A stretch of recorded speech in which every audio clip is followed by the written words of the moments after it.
Okay, so hi everyone. My name is Jeremy Galarno. I'll be presenting about continuous application monitoring using LTTng.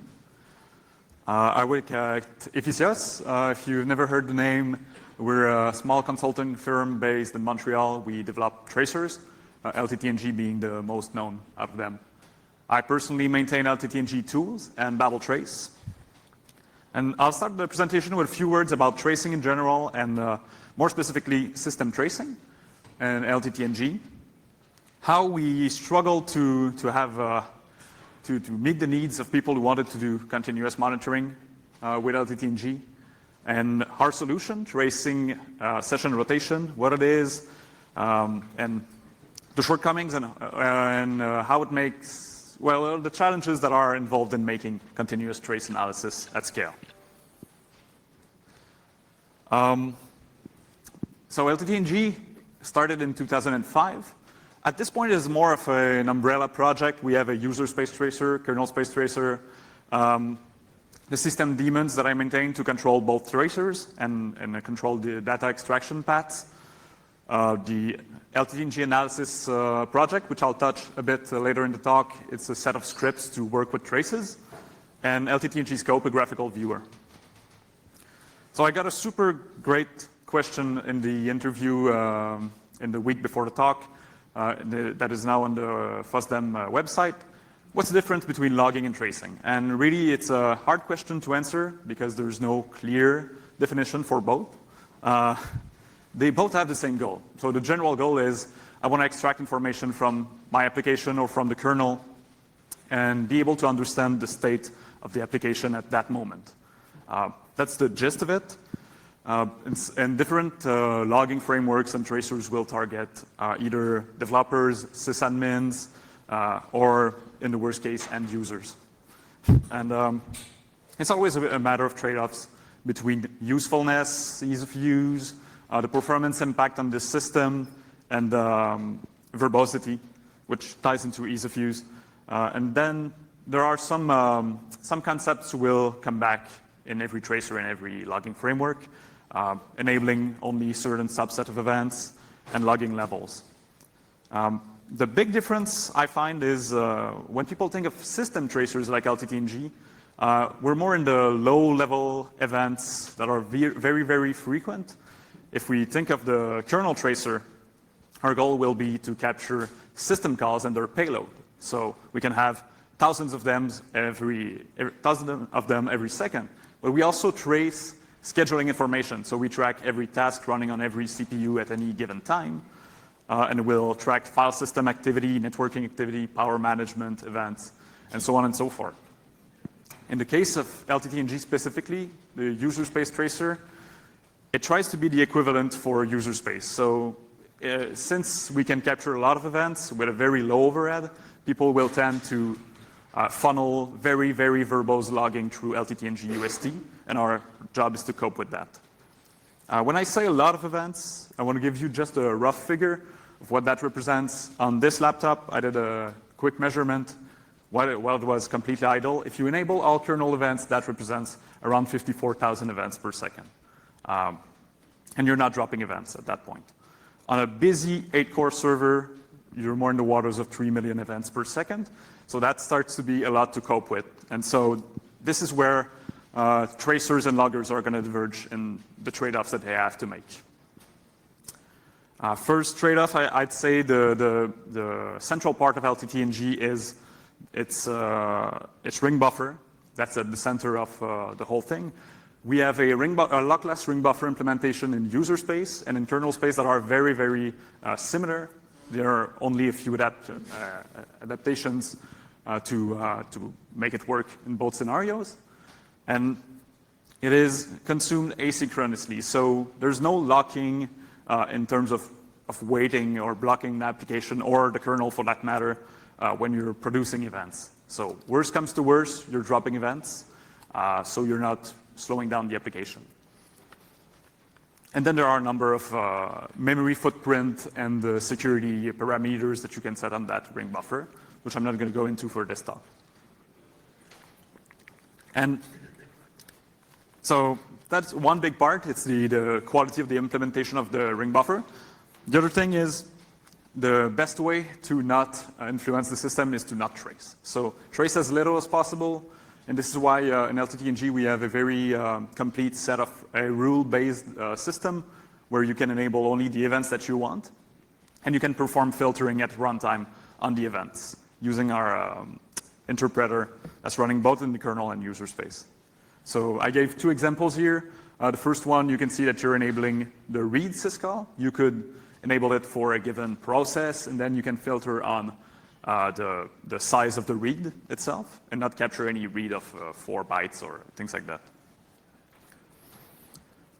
And to give you an idea of the performance, in the kernel space, it's kind of a complicated question I won't go into, but it's pretty much the same performance as ftrace. In user space, we're in the waters of 130 nanosecond per event. So that's very fast. As you understand, we can't go through string formatting to achieve that performance, so everything's going to be serialized to a binary file.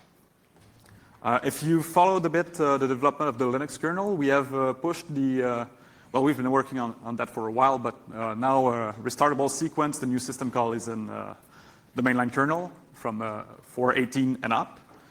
And the goal for us, putting that much energy behind that, was to improve the speed and the performance of the user space tracer. So right now, the code paths that use RSec are not in LTTng UST, but our prototype branch lowers that number to 90 nanosecond per event. So it's quite a significant improvement for us. The users of LTTng are going to be kernel and application developers and embedded system developers. And for a very long time in the project's history, that was really the core of our users, and I'd say all of our users. But now, there's a lot of interest from people running infrastructure, system administrators, DevOps, and those users come to us and say, hey, I've used LTTng to debug that tiny race in a driver. They found firmware bugs in their NICs. They found understanding why there was memory pressure at a given time. So things that are hard to reproduce, but can be reproduced. And so basically what they would do was they would set up tracing, start collecting everything, reproduce the problem, and then investigate manually through the trace. And that works. I mean, it's the way the two other classes of users tend to work. But it's not really continuous monitoring per se. So it's fine if you're hunting for a bug, but if you want to know if everything's running smooth, it's not really the solution. Something clever that I've seen reproduced at a number of our customers' sites is that people who run a large infrastructure are going to use a sampling approach. So basically, they set up tracing at random times on random machines. They will collect a trace for a given period of time, run a number of scripts on that, and they'll look for deviations to their known good response time, resource usage. They'll look at error rates, error types, those kind of things. But it's not continuous again. So we had the snapshot mode, which is mostly used by embedded developers. And in this mode, it's flight recorder mode, basically. So you're tracing in memory, you're never touching the disk, and if you figure that something wrong's going on, you can capture your buffers and work with them. And for all intents and purposes, this is going to give you a regular CTF trace that you can use every tool out there that reads that format to work with. But there are some drawbacks, especially for monitoring. I mean, first, it might seem stupid, but you have to react very quickly. If you're only keeping 8 megabytes of trace data around, by the time you realize that there's a problem, there's a good chance that you'll have overwritten everything. So no luck. And there's also the problem that if you manage to react fast enough, you only have a few milliseconds of tracings. So you better hope that you're going to be able to understand what was going on with that information. I'm making that sound very negative, but I mean, it's useful in some cases, but it's a major drawback. And then we have the live mode. And live mode was something that we thought was good enough for monitoring for a long time. But really, it was not made for that. It was like a way to build, I don't want to say better strace, but a strace with kernel events that are not syscalls. And had user space tracing to that. So you could see what your application was doing and what the kernel is doing, interleave together, and try to understand what is going on. But the goal was to have enough filtering going on that you could actually follow it with your eyes and not work with automated tools. And also, we didn't want to slow the applications, or at least not as much as ptrace does it. But when we discussed with users who wanted to use that in production, well, first of all, our protocol, and we knew that, is not designed to indulge a high throughput, so it falls down in those cases. And it's not trivial to consume. There are a couple of people who have implemented that, but they're not making it open source. So it doesn't really exist for all intents and purposes. The only client that we have is the text viewer, which was for the original use case. And also, maintaining connections to every target is not really realistic, typically in production, at least not for people that we talk to. And there's also the problem that you only get the most recent information. So if you lose your connection, a problem occurs, you reconnect, you lost your data, basically. So it became evident that there were missing pieces for continuous monitoring. Not that we had our head in the sand, but we thought, hey, if it makes the job for all of those users, why are you special, right? So, and I want to make a point, because I think there's an eBPF talk after this. Aggregation of system traces to monitor trends is different from what we're trying to do. What we're trying to do is have all the data available if there's a problem that goes on, and not establish trends or make an histogram of latencies and those kind of things, which are very, very useful. I'm not knocking that. It's just the big difference in the approach is that. So our modes are good for debugging, but for monitoring, they don't do the job. So we interacted, and we kind of were on the back foot to implement all of that, because everyone had a very strong idea of what we should support, and they were all different. And we're not a project that has a ton of resources to throw around. So, for instance, everybody wanted us to support natively their own data store, their own ingest pipeline for logs, or their own message queues. And those are all legitimate ideas, but if we try to support everything, that's the only thing that we're going to be doing forever, right? So we needed to come up with a solution that is adaptable and people can roll on their own. There's the problem that traces are huge. There are people who run traces in production, and they'll capture hours and hours or days of traces, and they don't mind if the traces take hundreds of gigabytes. Those people are few and far between, so this is not a good solution. So we need a way to make it possible to continue tracing but discard the old traces, and make it possible to compress traces as they age and archive them or throw them away. And the third point is that trace processing can be very slow and very resource heavy. When you have hundreds of gigabytes of traces, there's not one tool that's going to be snappy on that without a bit of preparation. So I think it's a given that the analysis must not happen on a target. Typically, your target is busy doing something. You don't want it to crunch to 100 gigabyte trace just out of nowhere.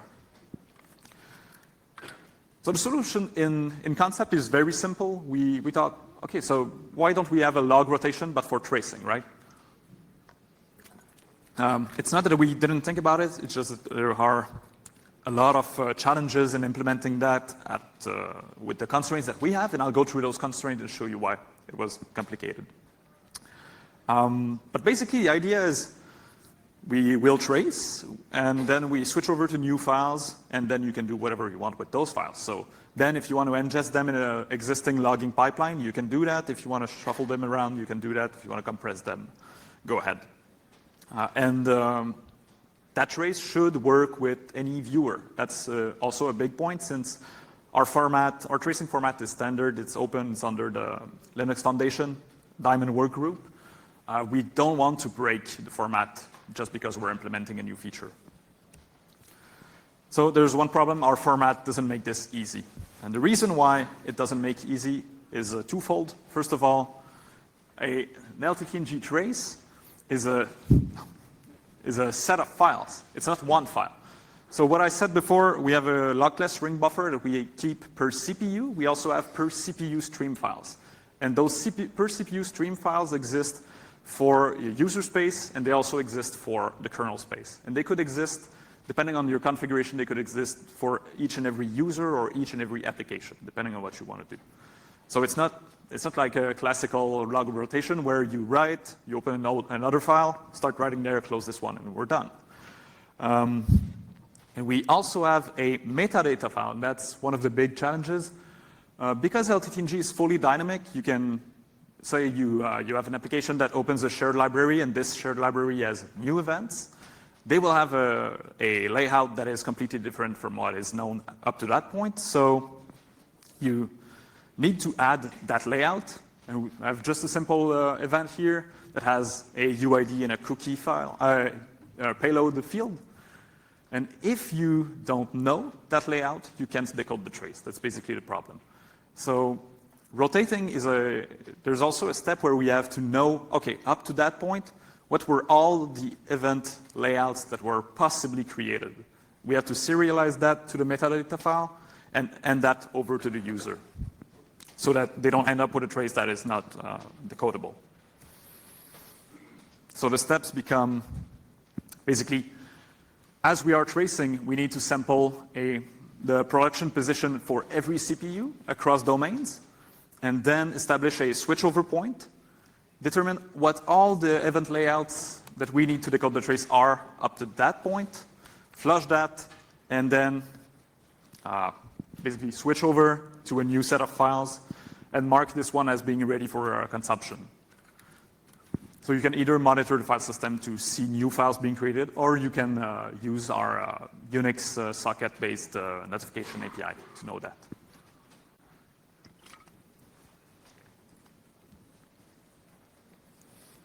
So I'm very happy to say that this works now. It is not in a stable release, although we will be releasing this month.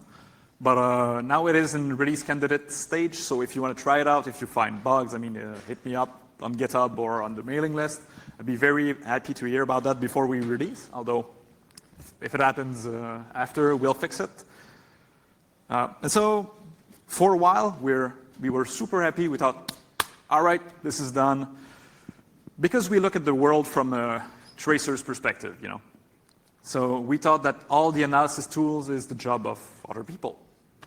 It doesn't really work like that. People started playing with it, and there were two groups of users. And I'd say there are more people in the first group that were very happy with the feature. Basically, people who do stateless analysis. And stateless analysis is what you do when you just want to count events.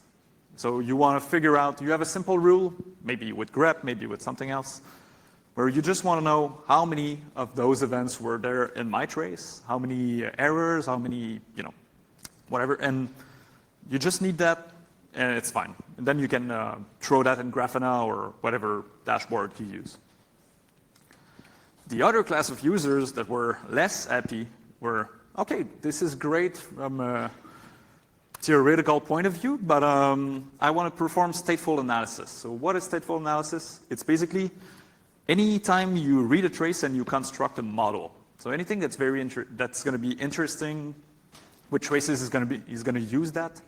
Graphical viewers do that all the time. They basically have a simplified model of the kernel, for instance, and they'll follow every event that comes in.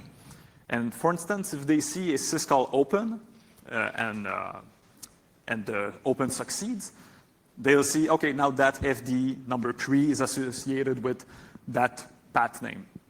Fair enough. So this is going to make it easy for you to read a trace and understand what's going on without seeing a read on FD number 3 and having to go back perhaps hours before to see what that file was, if you even have it. And that's the thing with the trace rotation. Maybe that information is in another chunk. So you'll never have that information. So there's So basically, the simplest use case is presenting data in a more familiar way. Even a command line viewer can do that. So instead of having the raw event, we replace the PID with the process name, and we'll replace the FD with the file's name. And this is what in LTTng analysis we do. I'll present the project a little bit later, but basically if you want to see the longest read latencies for a process in a given time range, it's going to give you that. It's not going to tell you there was a long read on FD13 at that moment. It's going to give you the file name and the FD. So the way those tools work is that they track state changes of resources. So in concept, it's very, very simple.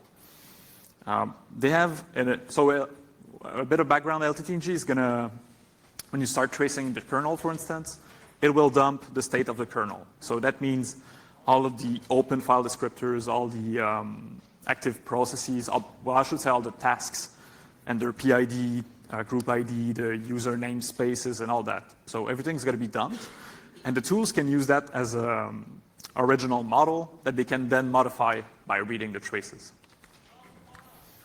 Now, what most graphical tools are going to do is track the changes and populate a state history database. And they make the reasonable assumption up to this point that all the information is going to be available all the time. The problem with independent chunks is that you don't have a complete model. So, well, you have all the information. It's just split into a lot of tiny, tiny traces. So if you look at a classical LTTng trace, you're going to be able to follow the whole lifetime of a file. And if you look at chunks, well, maybe you'll see the open in one, a read in the other, and the close in the last one. So if you point existing tools to any of those independent traces, well, they're not going to tell you much. So the challenge became, okay, people are going to have to adapt their tools. Maybe I should try to do the exercise myself and try to help them. And I thought it would be very easy. Turns out it's not. But there's a demo at the end, and you'll see that it works. Spoiler alert. So LTTng analysis, we have a number of scripts. The most popular ones are there. System call latencies. There's one to see the interrupt handler durations, IO usage, the IS latencies when accessing a file, scheduling latency, so you can see, for instance, if you took a long time to answer a request, were you scheduled at all on the CPU during that time? Things like that. So I wanted to re-implement that analysis, but with chunks, and basically provide the same information as LTTng analysis. So again, that analysis, very simple. You just have to track which syscall is active on, in any given thread at any given moment. When it completes, you can compute the duration, and you can print that and use the kernel model to print the information. So replacing file names, PIDs, and all that. If we don't have all the information, we need what we've called partial modeling. So basically, the central idea of partial modeling is that any kernel object or operation, for that matter, can be represented as a span. So the lifetime of a syscall is going to be bounded by the lifetime of the thread in which it happens. The thread is bounded by the process. File descriptors, let's assume that it's bounded by the lifetime of the process and not get into weird clone flags and shared file descriptor tables. CPUs, the same way. Most tools don't, well, most tools assume that CPUs are there all the time, but with CPU unplugged, they can come in and come out. So their lifetime is also a span, and then the Linux kernel, that instance is also a span in time. And the same applies to application. When you're serving a request, that's a span, and that's not a new concept. I mean, Zipkin represents that information in that way. It's just that for system traces, it's not as usual. So this is where most analysis need the most adjustments, and I'd say mostly a rewrite, typically, or at least of the back end. So intuitively, I thought, well, the analysis can happen in two phases. First one, I'm just going to go over the chunk, find every complete span, and keep that aside. And if there are spans that that span over the frontier between two chunks. I'll just keep that aside, and when we do the merge phase, we'll be able to stitch that together. And this sounds a lot like a classical map-reduce pipeline. Okay, it's a bit more complicated than that, and I realized that very quickly, and it makes a lot of sense if you think about it. Syscalls are not atomic, and system calls can fail. System calls can be interrupted and restarted. So you have to be careful. If you see it open, it doesn't mean that that file descriptor is going to exist at any point in the future. Maybe a system call is going to be interrupted. Maybe it's going to hand in the next chunk. So you don't know a lot about it. And your model has to account for that. So you have the example here. The other point is that can happen on different CPUs. So you don't have to, you have to perform your analysis not on a CPU stream basis, but on a chunk basis. Fair enough. And the Babel trace library makes that easy to collate all the streams together and do the merging.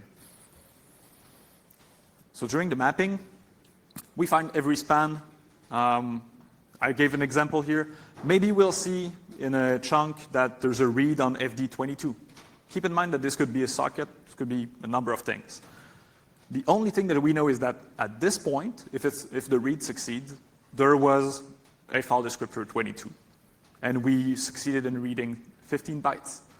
And we saw the end of the lifetime of that file descriptor. Fair enough. So now we have the end of that lifetime of a file descriptor. Reducing, well, to talk about my implementation, basically at the end of every mapping phase, I'm going to produce a JSON file that has all of the kernel model with the partial spans. And during the reduce, we're going to tie this back together. So at some point, there is a chunk that will tell us, I don't know the FD of that file, but I know that there's a file descriptor that points to this file. It's a block device, normal file. It's not a socket. It's not an EPOL file descriptor. And we'll have all the information, and then any request that wanted to use that information is going to complete. I should say the report for a request. That's going to give you the breakdown. Okay, so in fact, it's a bit more complicated than that still. The rotation is not atomic. So if you look at the model that I had with the CTF traces before, well, it's easy to think, okay, I have a switchover point. Now, from that point on, I have a new set of traces. It works until you try to do analysis on that. And really, it's simple. If you try to perform the switchover without blocking everything, you're going to end up with this staircase pattern where in time, the rotations happen and you switch files. I thought that this would be a lot quicker than it actually is. And for a time, I thought, it's not the end of the world if we drop events for that little interval. But actually, rotating on a 12 logical core machine is going to take 28 milliseconds. So there's a lot that can happen. There can be complete lifetimes of processes during that time. So, well, processes, maybe not, but it could happen. But at least files, that can happen, and complete requests can happen during that time. So you can see that what ended up happening is that in some cases, you could see an open on the first CPU, and then a DOP on CPU number 3. And then you think you know everything in that time span, but actually you're blind to what's happening during transition. So then you assume that, okay, I know what that FD is, but actually it was something else all that time. So you don't know what that FD refers to. So there are a number of solutions to this problem. The one that I used is a bit lazy, but if you use 2 chunks, you can seek to a point where you'll have a complete chunk that fits your assumption that the switchover is atomic. I think it's a good moment to mention that we use the same clock source, clock monotonic between kernel space and user space. So this is what makes it possible to make the analysis reliable and really order events in the way that you would expect. So I'm happy to say that the prototype works. The goal was to provide the same data as LTTng analysis. And what I wanted to do is have a model of an application that performs a non-trivial query, and then show the time that was spent in each phase of the query, and then drill down what was the time spent in each and every syscall that happened while serving that phase of the query. And try to address the shortcomings of LTTng analysis. First, it is a lot faster. LTTng analysis is written in Python. So working with millions of events is not what Python is made for. So it's normal that it was slow, but it made it pretty hard to use in a continuous way. So that part is taken care of, but really the challenging part was the partial modeling. So the example I'm going to show you, it's a server that receives a request to generate a thumbnail. So basically, it gets given an asset ID. It's going to seek to the requested frame, decode the video enough to decode that frame, scale to a thumbnail size, and send the response back. And then we can generate a breakdown of time spent in every syscall. So I have this running in the background. It's feeding a Grafana instance. And basically what you can see here is the time for each and every request. Now, I don't recommend that you do that in production because you don't want to be processing each and every trace chunk and individually graph each and every request. But it gives you an idea of what can be done. The thing that you can do is that if you have outliers like you have here, those points you could generate a report and drill down into. And this is what we're going to do. If you look at the report generated for one of the fast instances, we can see that, okay, most of the time is spent opening the video with FFmpeg and decoding a full frame. And that's fine. That's what most of the work is about. Scaling, as you would expect, is mostly CPU bound. So opening the file, there's a lot of stuff that goes on. And you can see here that the combined duration of all get TIDs is actually what is dominating that operation. Then we have a number of calls. I'm not going to go through all of them, but you can see the interest in augmenting the model here. As you can see, normally you would have a read on a FD that you don't know about. You would have mremap on FDs that you don't know about.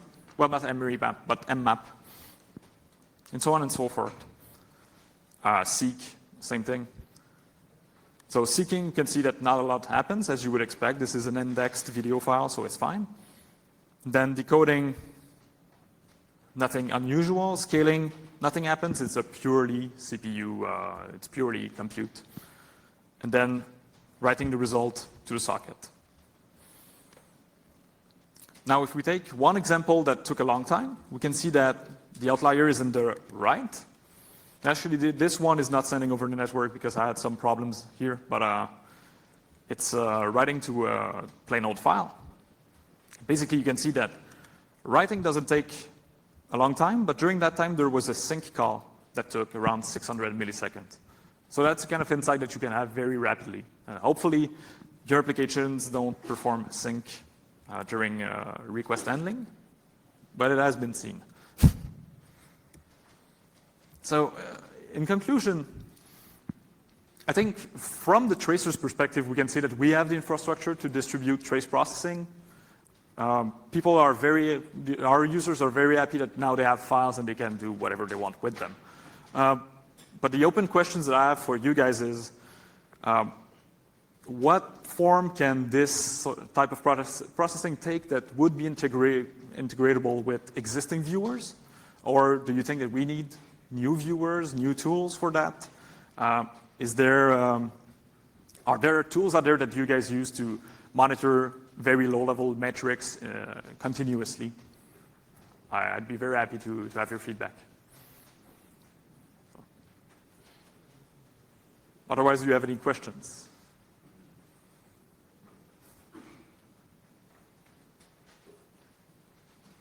All right. Well, thank you.